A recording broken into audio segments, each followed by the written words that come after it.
Hello and welcome to the premiere episode of the Piece Dependency Podcast. I'm your host, Frank, also known as Sir Mazer. From now on, we will have a brand new episode every first Wednesday of the new month. On every podcast episode, I will talk to someone from the classic Tetris community, and this time it is Chris Foryst. You may know Chris as the host of Classic Tetris Entertaiment. He's also one of the organizers of the monthly Classic Tetris PAL tournaments and the creator of the Max Out list and the Classic Tetris spreadsheet. I talked to Chris 2 days after the June edition of the Classic Tetris PAL tournament. Enjoy! Welcome, Chris, and welcome to the Piece Dependency Podcast, and thank you for being my very first guest. It's a pleasure to be here. Yeah. I was wondering, how did you get into NES Tetris? How did I got into NES Tetris or NES Tetris? Well, it was kind of I think it was a series of nice coincidences. I will say it like this, because at first I saw the whole Jeff versus Jonas video. Yes, I am from Boom Tetris generation. Me too. Then I was one of the coordinators on the Copernicon Fantasy Festival. Yeah. Yeah, I have one of the Copernicon shields on myself. So anyway, and I was looking for something which could be nice to add to my blog. I was basically in charge of console games and music games. Yeah. Then I saw kind of an explanation video of Classic Tetris by Game Scout. I forgot that for the Tetris uses Game Scout and for music uses Song Scout. I had Song Scout already in subscribers because of one of his spy songs, but that's not the topic. It's a topic for another day. Yeah, in February 2019, as far as I remember, I decided to watch Classic Tetris Monthly tournament. That was the first one which I saw, and I saw there both a Game Scout and Adam. Yeah. I checked a little bit of history, and then I decided, well, if there are something, maybe there will be a chance for me to do something useful. So I joined the Classic Tetris Monthly Discord. I introduced myself, even put a photo of myself. Still tried to qualify to the first to a tournament straight on, ended with a very high score of 113,000 points. I decided. Then I went with a karaoke with my karaoke stand. I organized karaoke on many conventions for about 10 years now. Yeah. I visited the GAGCON convention in Łódź. Yes, that town with 4 letters and 3 of them being Polish. And on that convention I saw one of currently other players in the community, Jamny, organizing a small tournament, a pretty small tournament, which was basically a 3-minute score attack or something. Yeah. Basically, each interested player had 3 minutes to get as high a score as he could appear. And I saw that there was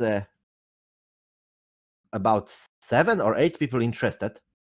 So I decided. So a sudden light bulb. How about trying something in Poland?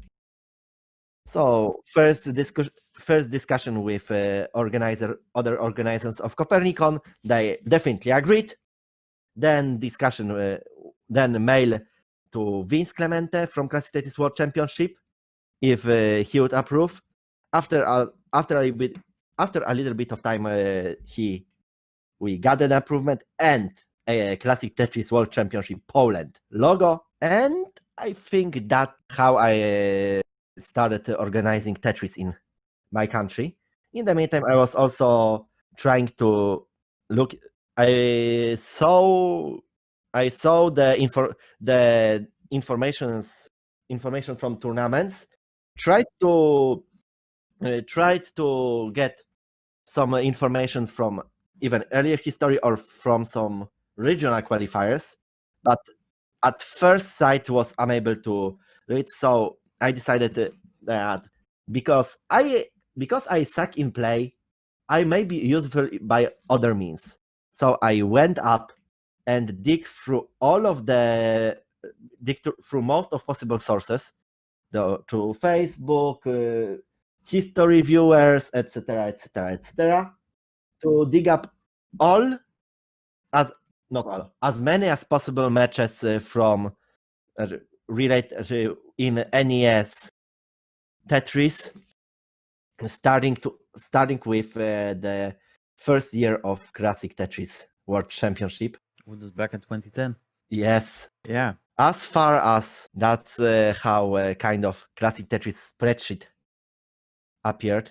In the meantime, I managed to, for example, uncover recreate the whole bracket of one or two lost tournaments.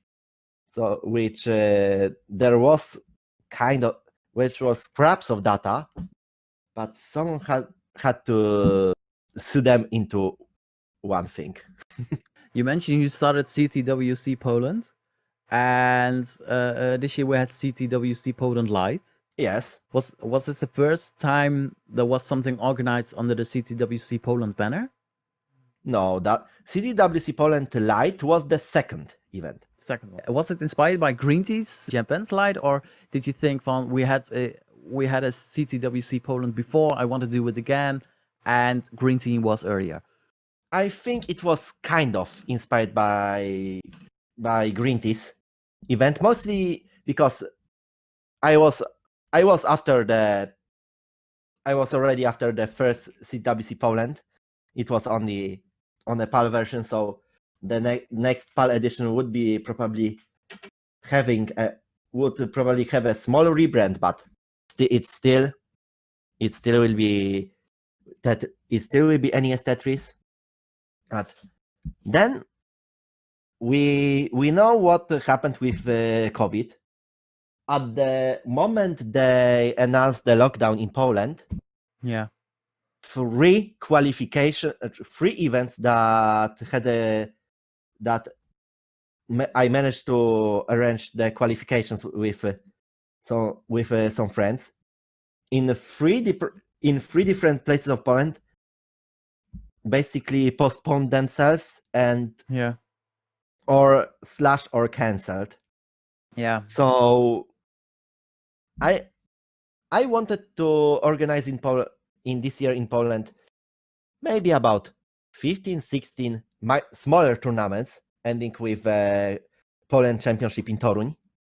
But due to COVID, things went a little bit complicated. So yeah, when I saw Green Tea's tournament, I just put the question if people in Poland would be interested in playing that way. And because of plenty of players were already involved into Classic Tetris PAL or Classic Tetris League or Classic Tetris Monthly, there was no objection. There was literally no objections. So we went further to organizing. Every better known Polish player was there. Adam was there, Miku was there, Gidos was there, Sweeto was there. Yeah, we even managed to get Furious Programming, also known as FP. Yeah, he was in the final. The second Polish max outer, who is not able yet to to regularly stream. But I think as soon as he will get a better computer to stream and something more, I think he also will be a regular player in online competition. The Polish scene is getting stronger and stronger and stronger. I think it's quite up there with the German scene. I agree. Basically, I think both Polish scene and the German scene had the similar plans to what to do in their countries or regions. Remember that German scene has also Austria, Switzerland officially, but also unofficially Luxembourg. We do have Luxembourg too. Yes. It was maybe a week before Poland Light. Yeah. You were talking on the Discord channel that you weren't sure if you should invite competitors who were not in Poland but close to the Polish border to allow them compete in the Poland Light competition, right? Right. And who did you talk to somebody to make a decision, or was it just putting your thoughts on one side and just make sure that Polish people only and the other people have their own communities or should organize something by themselves? Well, basically, it was rather that we were discussing in the Polish community what to do with that, especially because allowing people from other countries would bring many asterisks to the information. Yeah. Approving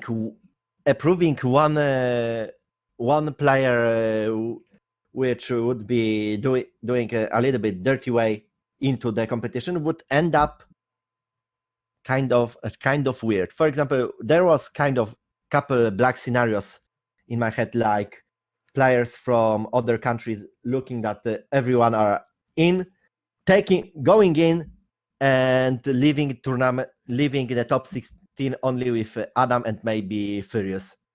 Yeah. In the final bracket. In Poland tournament, that would be only 12% of Polish players. That could be not.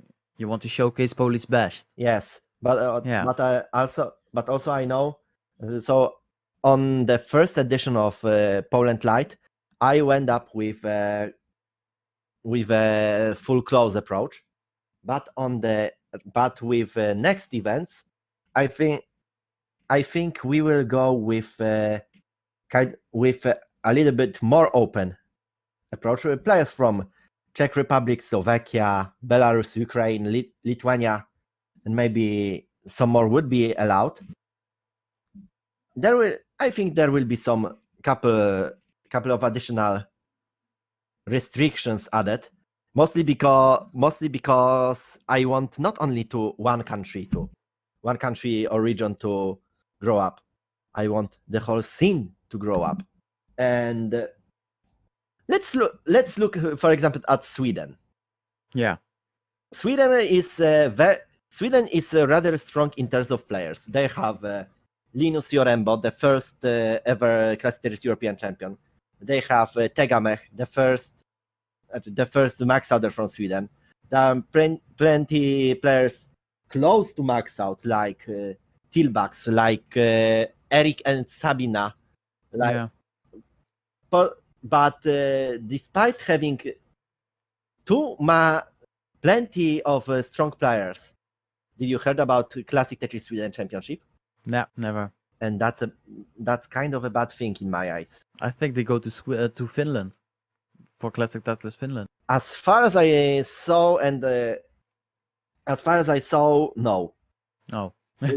Swedish players either compete online, Yeah. or go to Copenhagen to Classic Tetris European Championship, or stay in home and do. Yeah, but I am eagerly waiting for a first Sweden Championship. Who would win that? I think that would be difficult, but if all of the players mentioned would be, I think it would be Jesper Tegamech. Yeah. I kind of agree. Yeah. We will return to the Chris Foryst interview within a few minutes. But first, if you like the Piece Dependency Podcast, help us grow. Follow the Piece Dependency Podcast on Instagram or Twitter. You can also subscribe to our YouTube page, where we will have every podcast available at full length. And we will upload various segments of all the podcasts. Share this podcast with every classic Tetris fan. The Piece Dependency Podcast is available on Spotify right now, and we will be available on Apple Podcasts and Google Podcasts shortly. Also, you can listen to us anywhere you get your podcast from. Last but not least, if you have a suggestion who needs to be on the Piece Dependency Podcast, or do you want to appear on the Piece Dependency Podcast, let us know through our socials or email us at piecedependencypodcast@gmail.com. Now, let's go back to the interview where Chris is telling me how he handles commentating multiple matches at once. Many people have fever minds. Even I have often problems with remembering everything. So I think that's why during the city I can work on 3 or even 4 computers with 5 or 6 screens to keep everything just in check. And how do you manage that? To be honest, I don't know. But somehow, if it works, it's good. Especially, go on. With CTE, you're commentating our 2 different matches at the same time. Probably one of them is a title match. If you look at last week, or if you look at the next Wednesday, it will be a silver title match. And there is a different match going on that also needs attention. Like, how do you manage that? I find it hard to keep focus talking one-on-one. Well, I think it went kind of with experience, because at first I would have to go initially at April last year, when I was the scene, the internet scene, how you can describe, wasn't so big, so sophisticated yet. There was only one tournament, and it was NTSC tournament, Classic Tetris Monthly. Then at the start of May, because I watched that, I saw that Van Dwellers was kind of reluctant with his Tetris Dead matches. Those additional events, they are on Classic Tetris channel. I decided, let me try. And in May 2019, I first in the Sunday, as far as I remember, anyway, in the weekend, I decided I want to make my own event. I posted the information. I find even players to put up, and I decided to go with a twist, which at that moment was having a double field, having four players at the same time.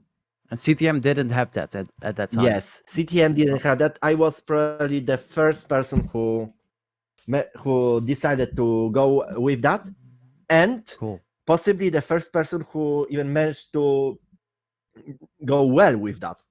Yeah, because now it's standard. Every major tournament has 2 matches at the same time.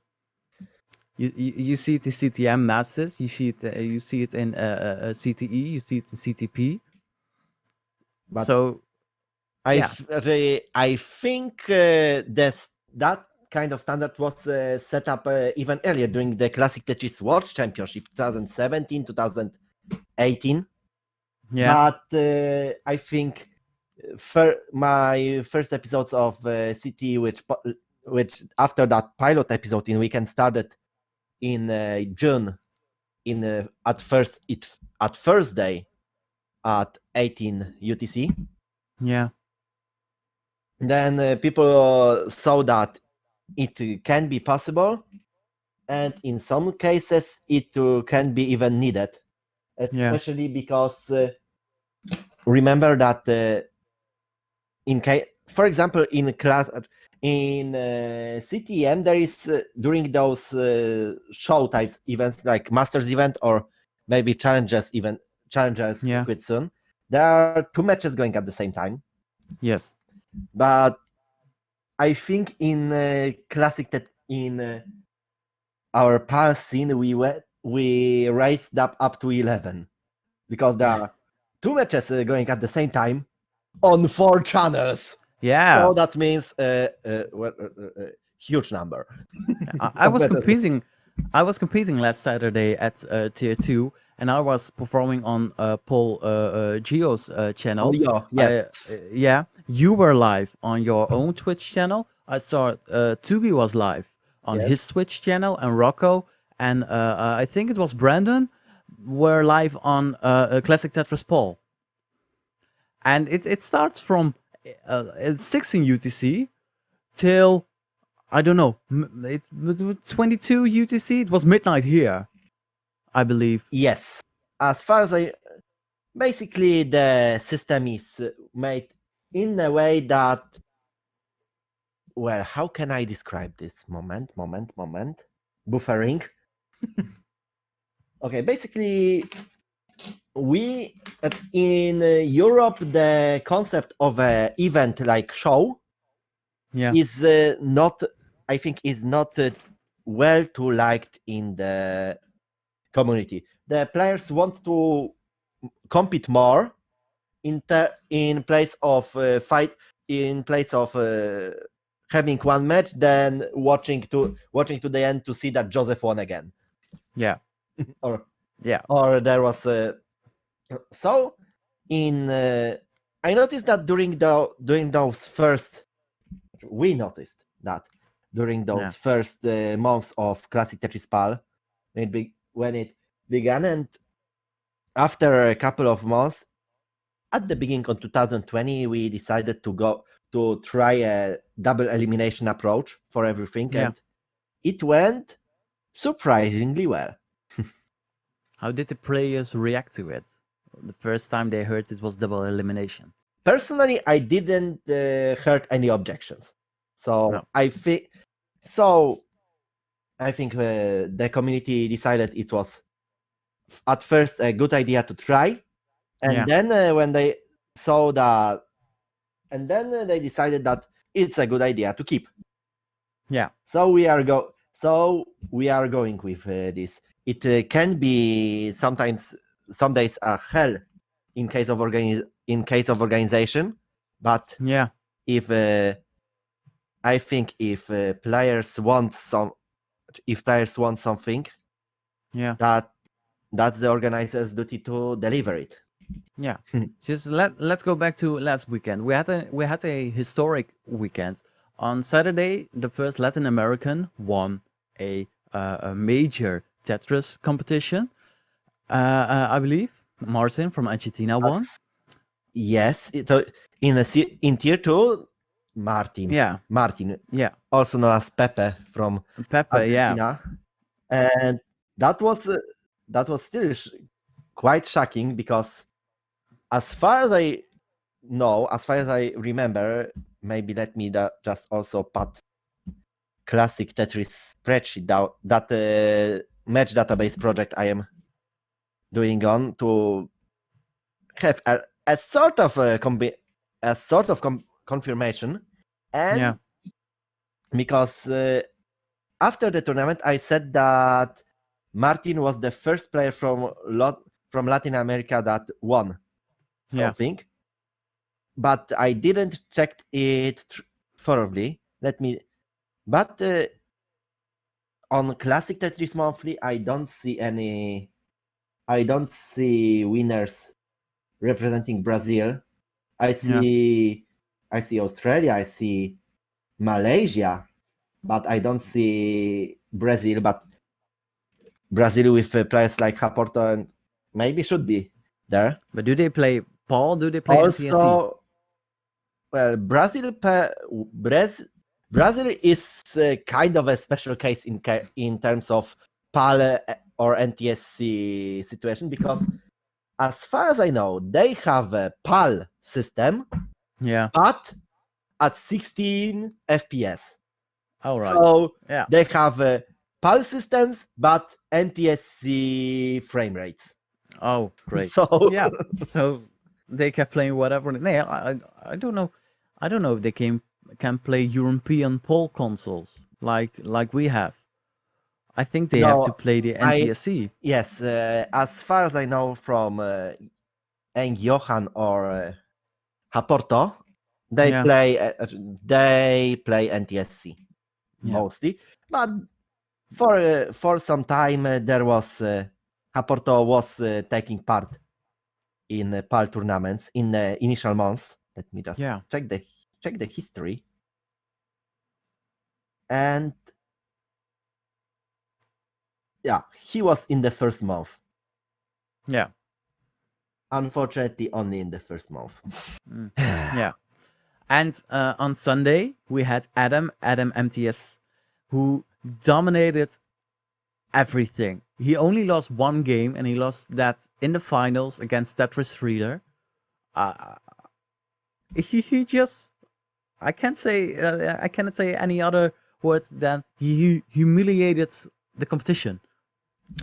Well, in terms of Adam, there is I think, kind of a little bit longer story to this, because, well, the moment when I casually looking something, and when I saw Adam taking part in a classic Tetris monthly main event, Yeah. literally by showing there, proving me that there are people in Poland interested in classic Tetris. Yeah. If I wouldn't show Adam in a competition, probably I wouldn't be in the scene after all. No. Okay. And well, Adam,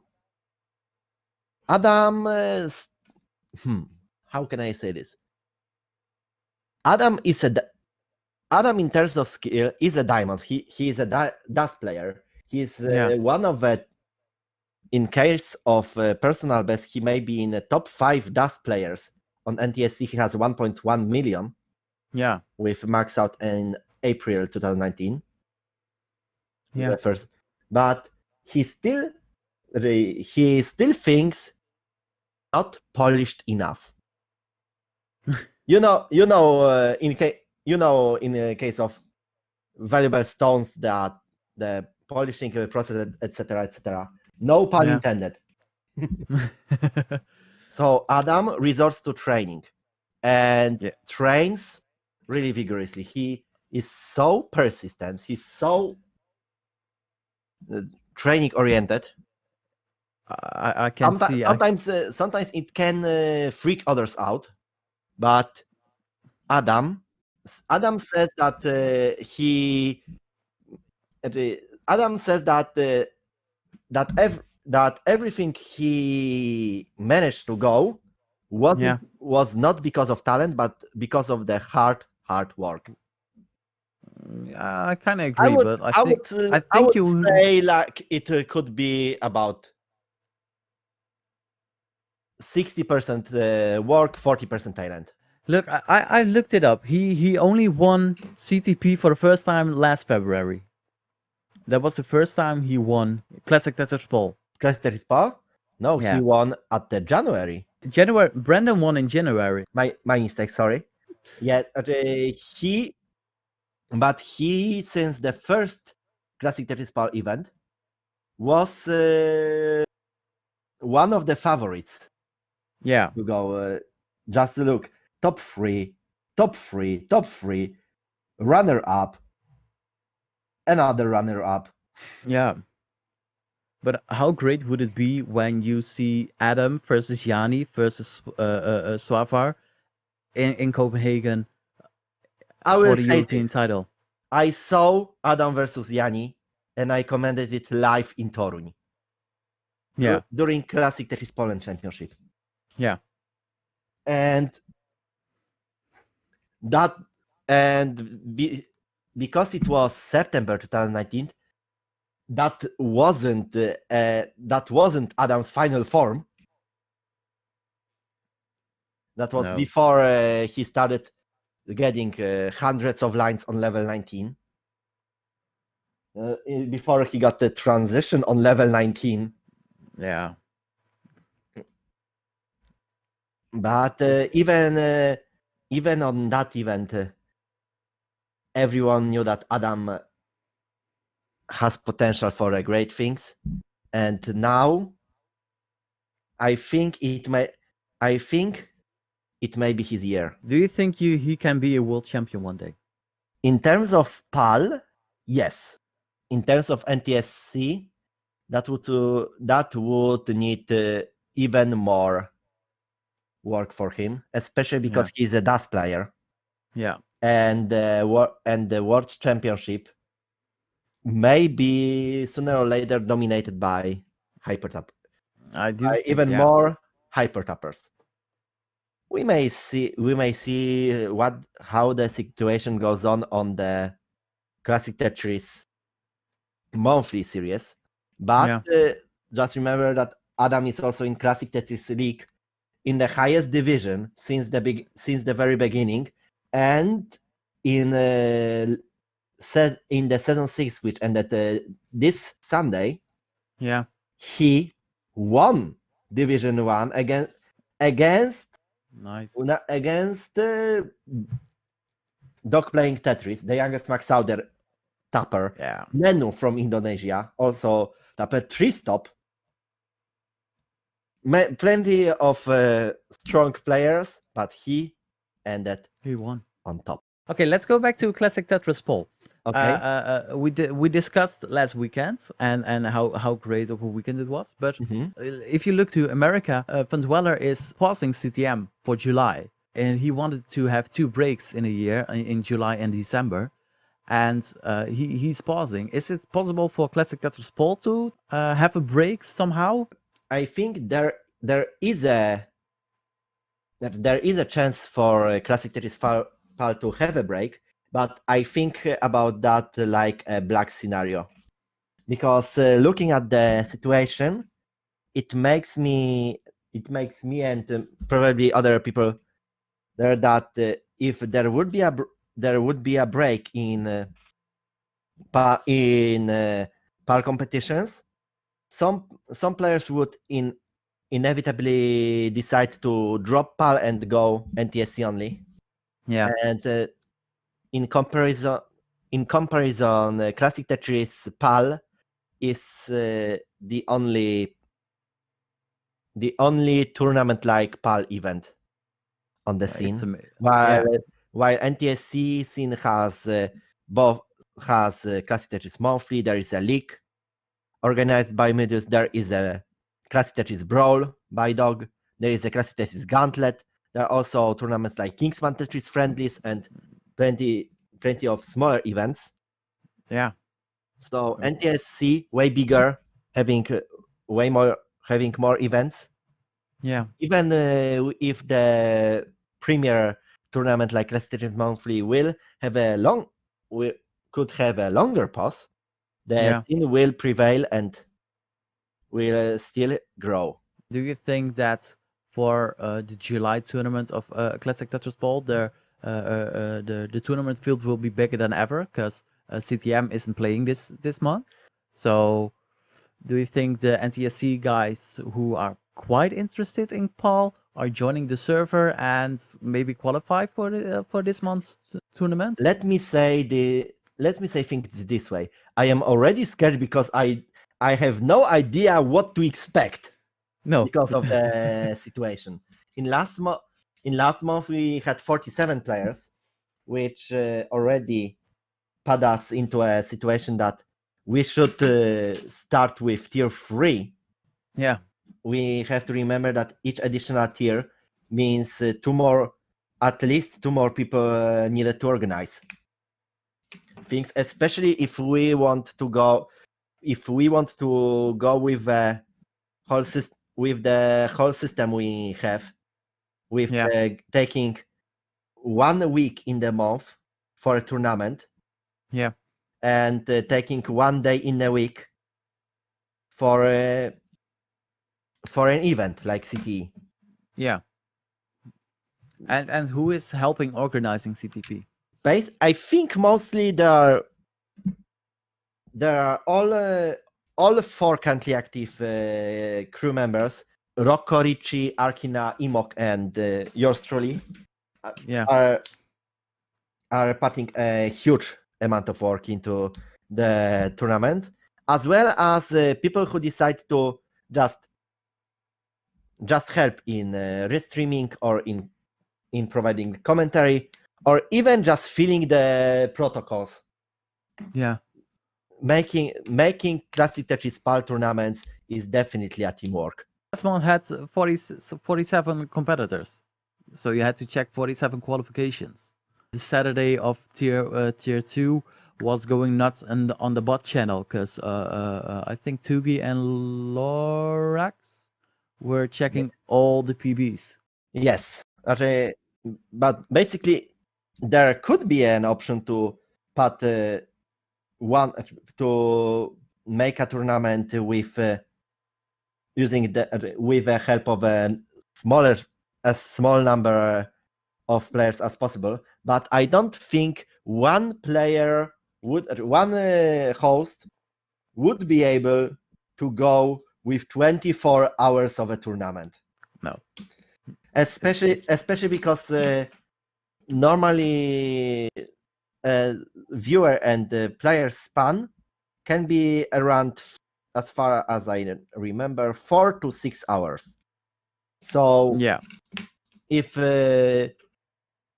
to have a tournament efficient and not too long, we are doing our best to also fit the tournament into that kind of hours. Otherwise, people would not be interested, because the tournament could be taking way too long, and it's not possible to make it a whole week. So you have every night 1 or 2 hours of competition. Let's say that we could suddenly change a system to restreamer based, not the similar to classic Tetris Monthly. That many players then land with a dilemma, especially players who use NTSC who have NTSC version as their main version, because not every player is able to transition between versions rather quickly, and if they would have a schedule like in Monday they play NTSC, in Wednesday they play PAL, in Friday they play NTSC, in Saturday they play NTSC, in Sunday they play PAL. That can be kind of chaotic, and if that would be going every single week, I think that the player pool would drop significantly. That's why I'm trying to achieve that situation with 1 week per month, or 1 weekend per month, and for people who want more, 1 day per week. It's cool to see that the other tournaments are respecting the 3rd week of the month for Classic Tetris PAL. So there was that match on last Sunday, but there isn't Brawl, there isn't Gauntlet, there isn't the deathmatch is kind of a separate event. So it's like CTE, right? Yes, I think deathmatch is a precursor of CTE. At least in terms of working, in terms of system, like there is a queue, and players challenge each other for matches etc. Yeah. And often that matches are starting about when only the best players in tier 1 are fighting against each other who will be the first. And are you happy with the quality of the matches on CTP? Yes, Yeah. definitely. Because one player's growth encourages others, which makes tournament better and better and better. And what do you think it's the most competitive tier? Is it tier 1 or tier 2? Currently, it may surprise, but I think tier 2 may be a little bit more competitive. Mostly because there are plenty of players balancing between tier 1 and tier 2. And there is Rocco, there is Michu from Poland, there is Tugi, there is Eliwa. So often these players would have a nice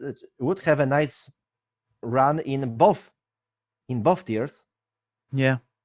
But in tier 2 they are fighting for auto promotion to tier 1 in the next month, so they have a no holds barred. I do like tier 2. I do like tier 1. I like to see the best PAL players currently fighting to each other, but most games of tier 2 are going to a decider, and that makes it fun. Yeah, that only shows that the scene is slowly but steadily going stronger. Yeah. So, and the level of the players is pretty much close. They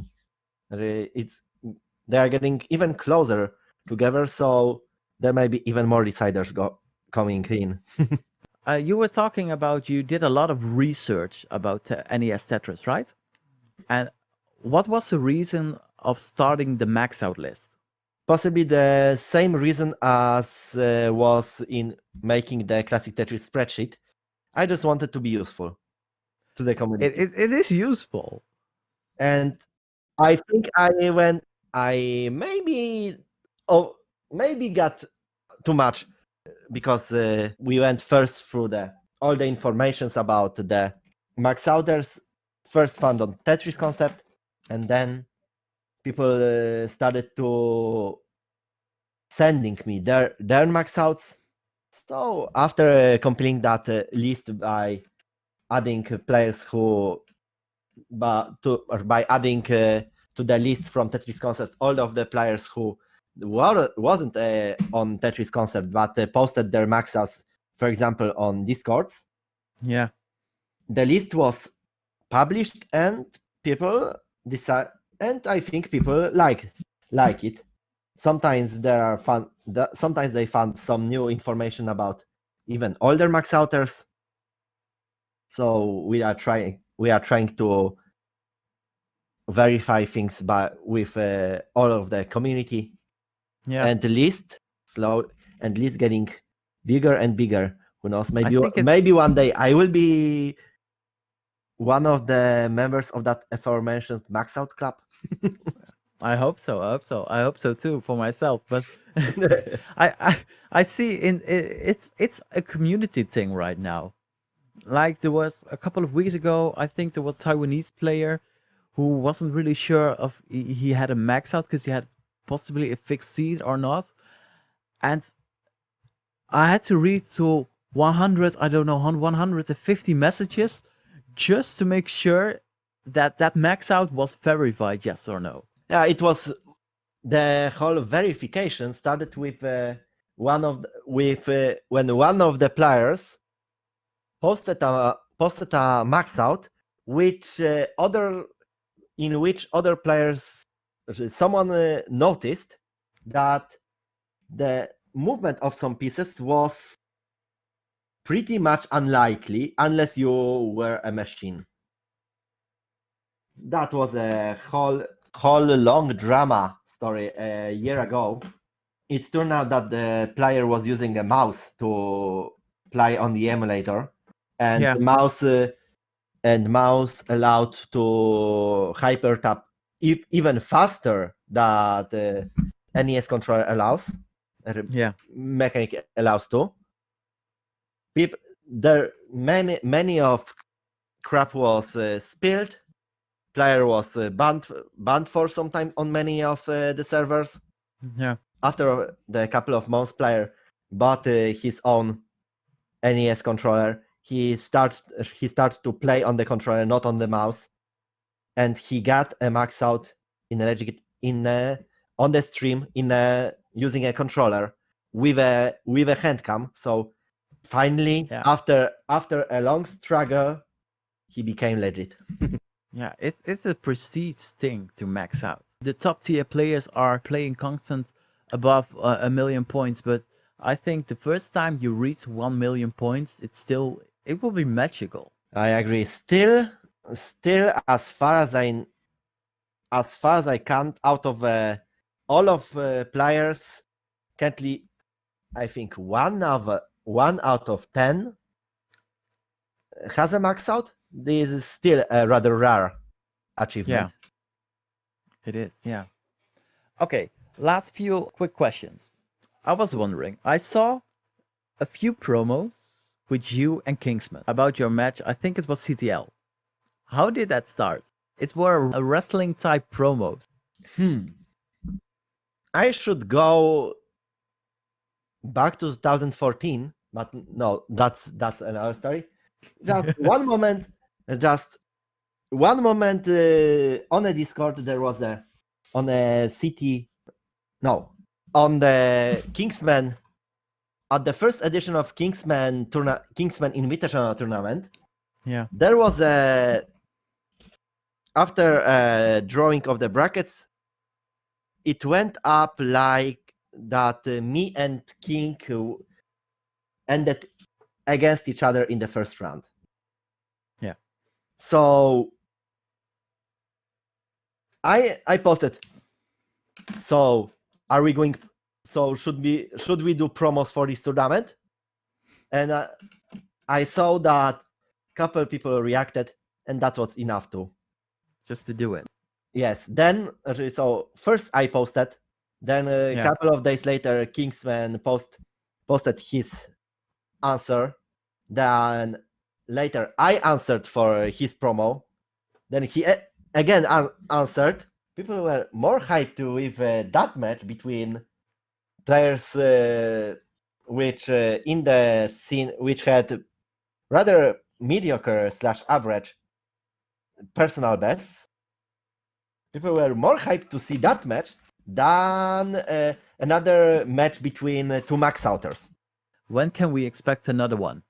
I think when another one will be when there will be next tournament when my and Kingsman fates will cross.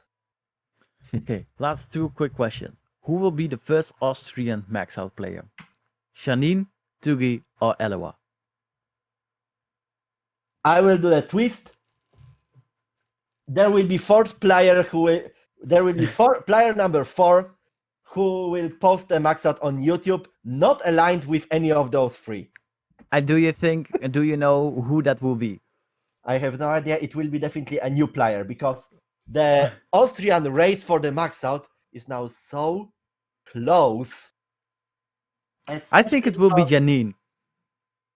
No, I think Janine will stick to her word, and Janine wants Eliwa to be the first max outer. I know, but I think she will have an accidental max out. Oh, who knows? Maybe she already has an accident. Maybe she already had an accidental max out and waiting with a publication to day after Eliwa, because she and Eliwa are friends as far as I know, and yeah, she wants Eliwa to be the first. In the meantime, Tugi is not aligned by those situations. So Tugi, so the mostly rivalry is between Eliwa and Tugi in that case. yeah. And who will be the next Polish max out player? Either Michu, from a rather known player in the competition, or Boru.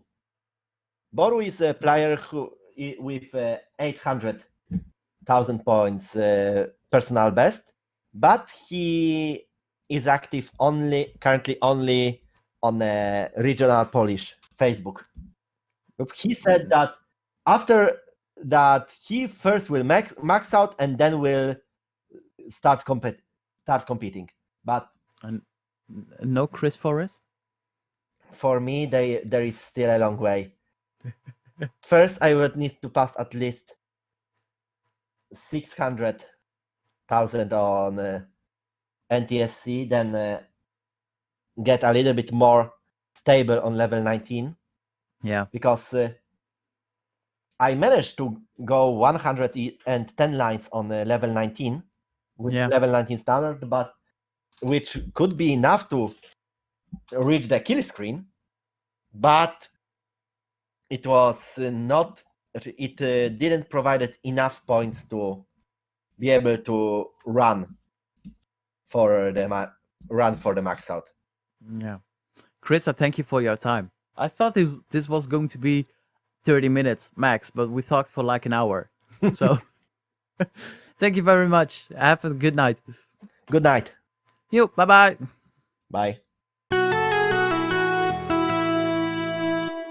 And with that all being said, this will be the end of the premiere episode of the Piece Dependency Podcast. Thank you all for listening, and make sure you follow the podcast on Twitter and Instagram. You can also follow me on the socials at SirMazer.